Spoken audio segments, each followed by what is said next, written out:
2ನೇ ವಾರ ನಾವು ಬರ್ತಾ ಇರೋದು. ಬೆಟ್ಟ ಹತ್ತಿ ಬಂದಿರೋದು. ಮೊದಲನೇ ವಾರನೂ ಬೆಟ್ಟ ಹತ್ತಿದ್ವಿ, ದರ್ಶನ ಆಗಿತ್ತು. ಈ ವಾರನೂ ಬೆಟ್ಟ ಹತ್ತೆ ಬರ್ತಾ ಇರೋದು. ತುಂಬಾ ಜನ ದರ್ಶನ ಆಯ್ತು. ಅಲಂಕಾರ ಅಂತೂ ತುಂಬಾ ಚೆನ್ನಾಗಿ ಮಾಡಿದ್ದಾರೆ. ಇದೊಂದೇ ವರ್ಷ ಅಂತಲ್ಲ, ಪ್ರತಿ ವರ್ಷನೂ ಬರ್ತೀವಿ. ಒಂದಕ್ಕಿಂತ ಒಂದು ಚೆನ್ನಾಗಿ ಮಾಡ್ತಾರೆ.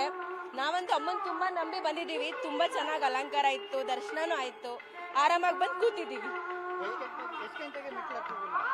ನಾವು ಒಂದು 6 o'clockಗೆ ಮೆಟ್ಲತ್ತದ್ವಿ.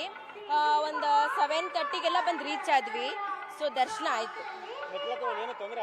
ಇಲ್ಲ, ಈ ಸತಿನೇ ಏನೂ ಆಗಿಲ್ಲ. ಓಸಲಿ ಎಲ್ಲ ಇತ್ತು. ಈ ಸಲ ಡ್ರೈ ಫ್ರೂಟ್ಸು, ಆಮೇಲೆ ಹಾಲು, ಬಾದಾಮಿ ಹಾಲು ಎಲ್ಲ ಕೊಡ್ತಿದ್ದಾರೆ. ಅದು ಹಾಗೇನೆ, ಅದು ಅಮ್ಮ ಅಂದ್ರೆ ಹಂಗೇನೆ. ಅಮ್ಮ ಹೇಳಕ್ಕಾಗಲ್ಲ, ಅಮ್ಮನ ಬಗ್ಗೆ ಮಾತಾಡಕ್ಕಾಗಲ್ಲ. ಅಮ್ಮ ಅಂದ್ರೆ ತುಂಬಾ ಫೇವ್ರೇಟ್ ನಮ್ಗಂತೂ. ನೆನ್ನೆ ಮೊನ್ನೆಯಿಂದ ಮಾಡ್ತಾ ಇರೋದಲ್ಲ, ಈಗ ಒಂದು 10 ವರ್ಷದಿಂದ ಮಾಡ್ತಾ ಇರೋದು ಇದನ್ನ ನಾವು. ಒಳ್ಳೇದಾಗಿದೆ. ನಾವೊಂದು 6:30ಗೆ ಹತ್ತದ್ವಿ ಮೆಟ್ಲು. ಸೊ ಮೆಟ್ಲು ಹತ್ತಾಗ ಏನಿಲ್ಲ, ಅಷ್ಟು ನಾವು ಆರಾಮಾಗಿ ಹತ್ಕೊಂಡ್ ಬಂದ್ವಿ. ಈಗ ಹೋದ್ ವಾರಕ್ಕಿಂತ ಈ ವಾರ ಬೆಟರ್ ಇದೆ. ಹೋದ್ ವಾರ ತುಂಬಾ ಕ್ರೌಡ್ ಇತ್ತು, ಬೆಟ್ಟ ಹತ್ತಕ್ಲ ಆಗ್ತಿರ್ಲಿಲ್ಲ. ಈ ವಾರ ತುಂಬಾ ಈಸಿ ಆಗುತ್ತೆ. ಏನು ಇಲ್ಲ, ಈ ವಾರ ಬಾದಾಮಿ ಹಾಲು ಕೊಡಿ, ಬರೀ ಹಾಲು ಕೊಟ್ರು. ಆಮೇಲೆ ಡ್ರೈ ಫ್ರೂಟ್ಸ್ ಅಂತ ಕೊಟ್ಟಿದ್ದಾರೆ, ಪ್ಯಾಕಿಂಗ್ ಓಪನ್ ಮಾಡಿಲ್ಲ ಅಷ್ಟೇ.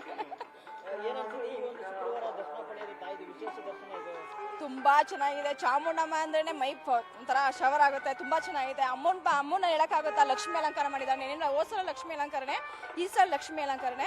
ಬಟ್ ತುಂಬಾ ಚೆನ್ನಾಗಿದೆ. ನಾವು ಮೆಟ್ಲು ಹತ್ತಾಗ ಮನೆ ದೇವ್ರ ದರ್ಶನ ಮಾಡಿದ ತಕ್ಷಣ ನಮ್ಗೆ ಏನೇ ನೋವಿದ್ರು ಹೊಟ್ಟೋಗಿದೆ. ತುಂಬಾ ಚೆನ್ನಾಗಿದೆ.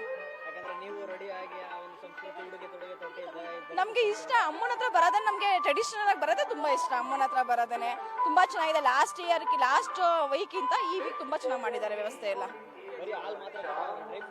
ಆಕ್ಚುಲಿ ಡ್ರೈ ಫ್ರೂಟ್ಸ್ ಕೊಡ್ತಿದ್ದಾರೆ. ಆಮೇಲೆ ಹಾಲು ಮಧ್ಯದಲ್ಲಿ ಹಾಲು ಕೊಟ್ಟರು, ಮತ್ತೆ ಮಿಡಲ್ ಅಲ್ಲಿ ಪ್ರಸಾದ ಅಂತ ಕೊಡ್ತಿದ್ದಾರೆ. ಶೌಚ ಬೆಟ್ಟ ಏನಿಲ್ಲ ಅಂದ್ರೆ ನೀರಿಲ್ಲ. ಒಂದ್ ಕಡೆ ಹೋದ್ರೆ ನೀರಂತೂ ಸಿಗ್ತಾನೆ ಇಲ್ಲ. ನೀರ್ಗೆ ಎಲ್ಲರಿಗೂ, ಮಕ್ಳಿಗಾಗಲಿ ಯಾರಿಗ ನೀರಂತೂ ಇಲ್ವೇ ಇಲ್ಲ. ಅದೊಂದು ವ್ಯವಸ್ಥೆ ಮಾಡ್ಬೇಕು ಅಂತ ನಾವು ಕೇಳ್ಕೊತೀವಿ ಅಷ್ಟೇ.